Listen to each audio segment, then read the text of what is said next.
मी संजीव जायसवाल द्वारा। एक बदल आसमान विच प्रसन्नता नाल घुमिया। मोर ने कहा, तुसी मींह क्यों नहीं पाउंदे? मैं तुहाडे लई नचांगा। मच्छी ने कहा, किरपा करके मींह पाओ, मैनू होर पानी चाहिदा है।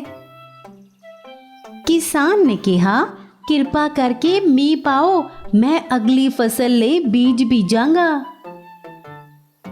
राजू ने कहा, जेकर तुसी मींह पाउंदे हो, मैं कागज दियां किश्तियां चलावांगा।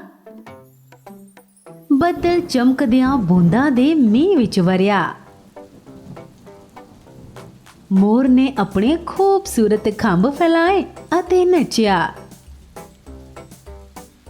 ਤਲਾਅ ਭਰ ਗਿਆ। ਮੱਛੀ ਖੁਸ਼ ਸੀ। ਕਿਸਾਨ ਨੇ ਬੀਜ ਬੀਜਣੇ ਸ਼ੁਰੂ ਕਰ ਦਿੱਤੇ। ਛਪਾਕ ਛਪਾਕ ਛਪਾਕ।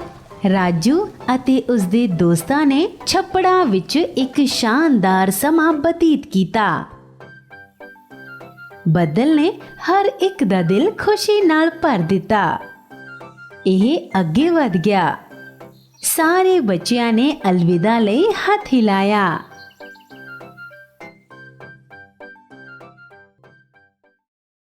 ਸੁਣੋ, ਇਸ ਵੀਡੀਓ ਨੂੰ ਪਸੰਦ ਅਤੇ ਸਾਂਝੀ ਕਰਨਾ ਨਾ ਭੁੱਲੋ।